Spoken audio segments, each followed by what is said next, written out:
Hello everybody and welcome to today's video. I'm so glad you're here. Hope you all are doing well. We've got something new today. We've got the Fujifilm X-M5, which I had access to for a few days. I had a pre-production version loaned to us by the fine folks at Fujifilm.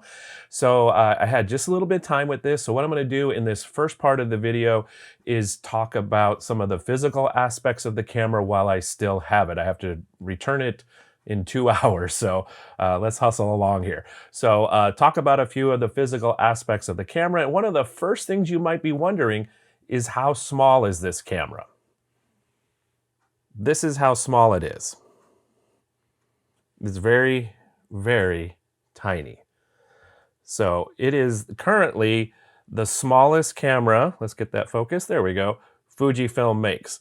They also sent along the 27mm f2.8 WR, so I can have a small lens to play with on this camera. So how small is this camera? Let's do some comparisons. First, let's compare it to my iPhone 13 Pro. It is smaller, smaller than an iPhone 13 Pro. There we go. It's smaller.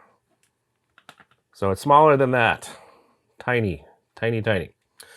It is also smaller than my X-T3.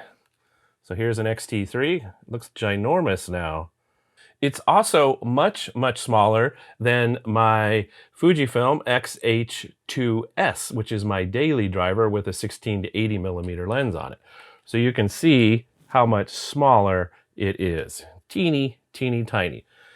Now, the only thing I have access to that it's larger than is the Ricoh GR3X, and it's not all that much larger. So GR3X on the top, Fujifilm on the bottom. So there, as you can see, GR3X on the top, Fujifilm on the bottom, they're roughly the same size. The Ricoh's a little lighter, a little more plasticky feeling, to be honest. The Ricoh does not have an articulating screen, and it has a much smaller battery, and it costs more money. So how much will the X-M5 cost? You're probably wondering about that. The answer is it'll be $899.95 US with the kit lens, the XC 15 to 45mm 3.5 to 5.6 optical image stabilization power zoom. So that lens is $899.95 as a kit. And it's $799.95 US for just the body. So this is also, in addition to being the smallest current Fujifilm camera, now it's also the least expensive. I'll talk lots more about who this is for at the second part of this video when I talk about image quality and usability and all that stuff. So let's talk about the top of the camera, the controls that are here. Along the top, starting at the left, we have the film simulation dial, which was first introduced on the X-T50. And that has been really, really popular. For the market for this camera, that is a great idea. You've got 7 film sims built in, plus spots for 3 more, plus then a custom setting here as well. Continuing along the top, we have the traditional digital camera PSAM dial, which also features full auto. It features 4 custom slots, so you can preload some settings you would like around all the features of your camera. You can preload those. And then it has a filter setting, a video setting, and a brand new setting called Vlog. So I'll talk more about that later on in the video, but that's a really cool addition to this camera setting to allow for vlogging type of features and a whole bunch of neat settings. Again, I'll talk about that later on. Continuing along the top of the camera, we have 2 control dials. We have one on the top right and then one on the front. The one on the top right is generally used for exposure compensation, and it's really solid, moves really nice. It's just the right amount of clickiness for this guy. The front wheel, not so much. It's that kind of plasticky feeling. It's really easy to move in small increments. It's a little mushy. So for me, I tend to, by the way I hold this camera with my relatively large hands, or at least pudgy hands, I tend to nudge this accidentally, unintentionally, when I re-grip the camera to say, look at the back or look at a photo or change a different setting. I tend to bump this because it's right underneath the shutter release. It does have a click on this wheel, so if you push it in, it clicks, and that allows you to change the functions of this wheel. All right, moving along the back of the camera, we have a thumb grip, which is nice. It's just a teeny one, but it's just enough to give you just a little solidness as you're holding the camera, this little tiny camera. And then we've got Fujifilm's joystick, the menu, OK button, and the display back button down here as well. Sorry, you can't quite see that. I'll put an image up on screen so you can see it better. Then we also have the fully articulating screen on the back, which is also a touch screen. Notice what is missing, and what is missing is a viewfinder. There is no viewfinder on this camera, so again, for the target audience for this camera, I think that makes sense. It also lets you make the camera very, very small, which is a nice thing. Continuing along the top for another minute, we have a hot shoe, and then we also have 2 more buttons. Along the top, there's a Q button for the quick menu access. Now for me, again, this is, let me show you that. Interesting placement. It's between the PSAM dial and this control wheel. So it's tiny and it's flush with the top of the camera body. So for, again, my fat finger, it's a little hard to press. I have to be very intentional about it.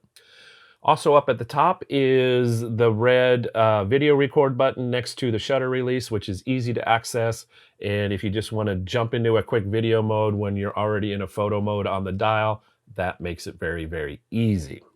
Also, to make the camera small and light, Fujifilm has gone with the one of the original, I should say, smaller, lighter batteries, the W126. Also, the battery compartment is where the SD card slot is located. Got a nice tripod mount screw here, 1/4-20 with 4 screws holding it nicely in place. And then let's continue around the back and talk about some other ports that are available here. Starting at the top, we have a microphone port. It's a dedicated mic port, which has got a nice little rubber cover on it, which is tethered. So you plug the microphone in and you've still got the cover is tethered, so you're not gonna lose that. That's a handy feature. Around the right side of the camera is a headphone jack with, again, a tethered cover for that. Oh, there we go. And then right below that is a nice door which reveals the USB-C and mini HDMI cable. So it's a nice door, nice and solid, nice click there. Feels really, really good. So again, for a relatively inexpensive camera, this feels very well made, very solid, very sturdy. I'm really, really pleased with that. So that's some quick intro thoughts about this new awesome little camera. As you can see, it's available in black. It will also be available in silver. And from what I've been told, the silver version is what will be shipping first. The black version, from what we've been told, will not be available till April 2025. So if you want a black one, this is what it looks like. Silver ones will be available when they're launched.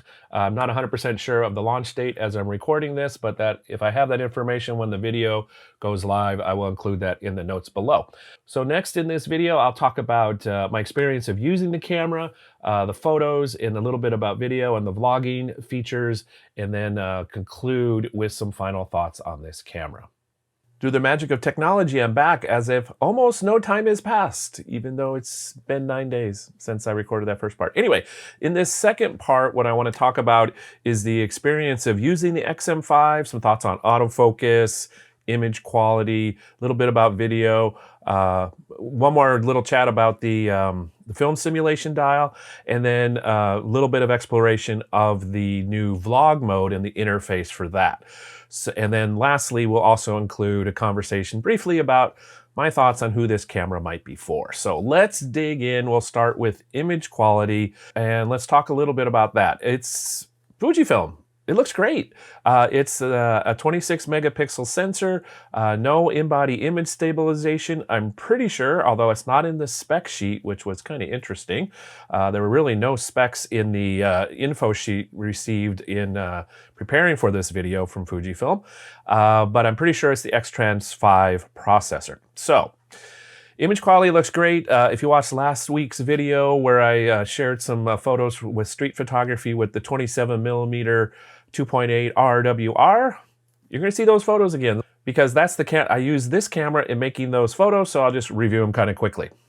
Again, no surprises here with the image quality. It's just lovely. These photos were in-camera JPEGs. I'm pretty sure I was using the Reala Ace film simulation and then edited to and toned to taste in Lightroom. And then this is what we get. So first one's just some shadows and a light, which is something I enjoy exploring. And then we get this gentleman on a break between a couple pillars here, like the leading lines. Super easy to compose with this and use this lens and this camera combo with the tilty screen. I'll talk more about photographing with just a screen, no viewfinder in a minute. Another one, just low and close. Autofocus works great. It was really easy to compose this photo. The small camera makes it really, really easy to create a photo like this. In the garden with this, still the 27mm here, again, the colors are lovely. Fujifilm is, as expected, really saturated, really rich. I did kind of some minimal edits on these photos because I knew I'd be using them in a promo piece for our camera store, and they request that we do minimal edits. So this is pretty much straight out of camera with the film sim. And then with the 16-80, autofocus again is great, predictable, easy to handhold even without a in-body stabilization, leaning a little bit here to the stabilization on the lens. And then the last photo here, one more from the garden with the 16-80 at about 80mm, I think. And again, you know, no surprises here, just lovely, as expected, Fujifilm image quality. Let's talk a little bit about autofocus on this camera. And my experience using it is very much like other 5th generation Fujifilm cameras. It's pretty fast, pretty predictable, consistent. Yeah, it just works kind of like expected. I think the benefit of having a few less megapixels to play with, the 26 versus the 40, will be a good thing as far as autofocus speed and tracking. I didn't really do any tracking tests with this camera. But it seemed great, at least as good as the other 5th generation cameras, so there you go. A little bit about using this camera. So this camera doesn't have a viewfinder, and I'm embarrassed to say the number of times I actually still held it up to my eye as if it had a viewfinder. But using the screen is different as the only way to compose, but it obviously saves size and weight in the camera body, which is a big part of the mission of this camera. The screen is the same, I'm pretty sure, as the other fully articulating screens. It's pretty bright, it's nice resolution, it works well, but I noticed one thing when using just the screen, and I used my iPhone to do some B-roll video of the scenes I was walking around in, and the screens, and I think this is true on just about every mirrorless camera nowadays, I forget how good an iPhone screen is. This was so bright, so sharp, so contrasty, so much easier to compose with just a screen than that camera was. And that's true on my XH2S. That's true on, as I mentioned, just about all the screens on the back of mirrorless camera. So it's a thing, but it's a common thing. Moving ahead just a little bit, another just brief conversation, and I'll throw up a video here of showing the workings of the film simulation dial that we have 8 preset film simulations built in. There's 1 custom slot and then 3 film sims. They're designated FS, user designated film simulations that can be added. And basically this interface on screen and the dial is the same as in the XT50 when that was first introduced. When I show this interface to people when I'm at the camera store, the general reaction is, wow, that's neat. There's a big smile. There's like, oh, I get it. So I think, again, for the market for this camera, which I'll talk about at the end, it makes a lot of sense to include this dial as well as this interface. It's a neat little wow factor. It's a neat thing to use when you're interacting with the camera. It makes it fun. Video specs briefly. I didn't do a ton of video with this camera, but video autofocus seemed predictable and again on par with other 5th gen Fujifilm cameras. It has 4K video, but only, I believe, at 24 and 30p. If you want slow motion video, 120 frames per second, that's reduced to 1080p.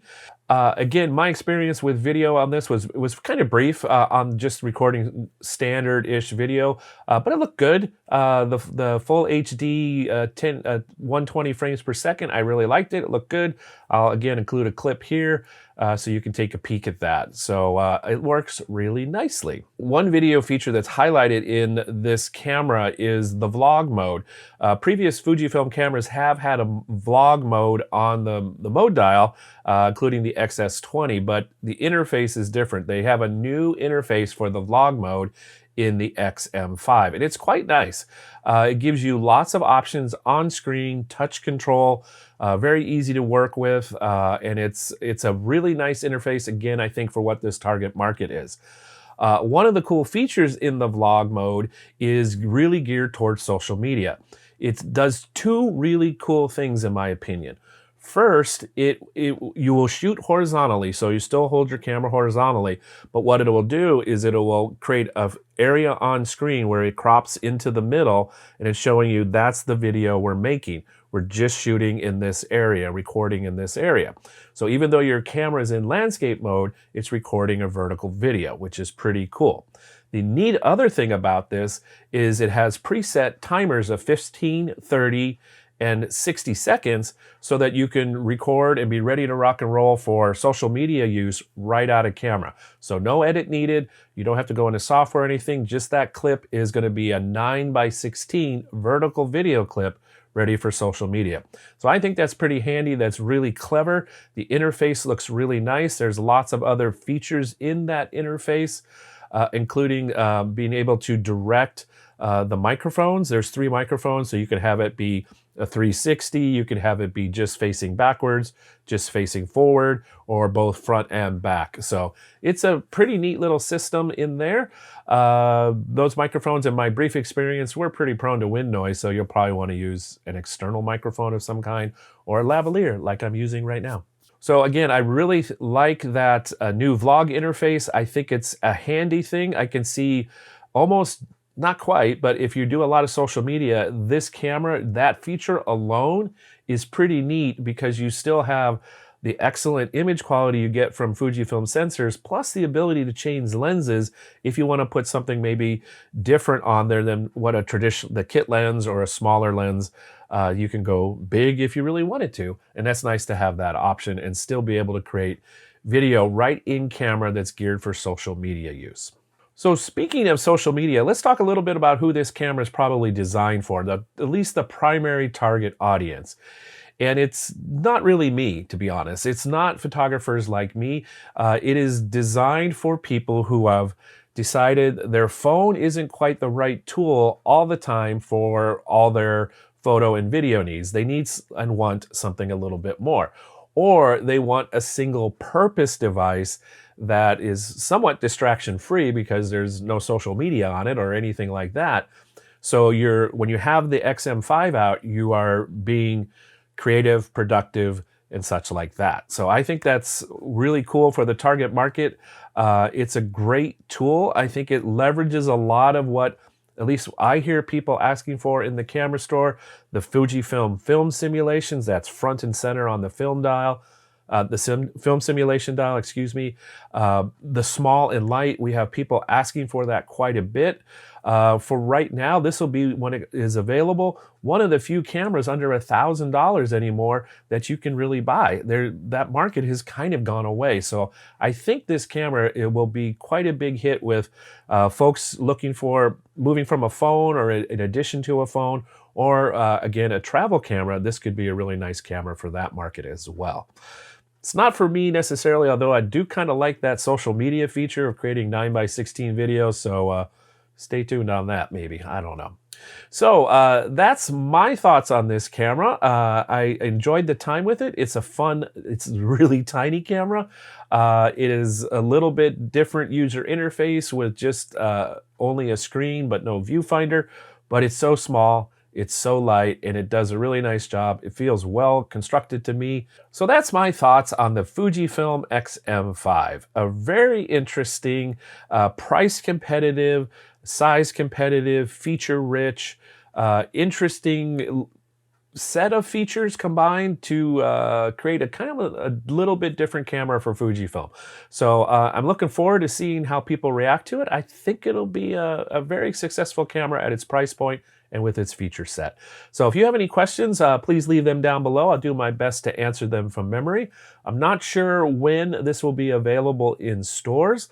When I get that information, I'll add it to the description below, or you can call your friendly neighborhood kenmorecamera.com or visit, I guess, the website. I also will be releasing a video on the new Fujifilm X-F 500mm 5.6. I really like that lens. That's kind of a spoiler alert. So watch that video. I'll leave a link for that as well down below. And I hope to see you in that video. Thanks so much for watching. And until I see you in a future video, I hope you stay safe, stay well, and have fun creating photos. Bye for now.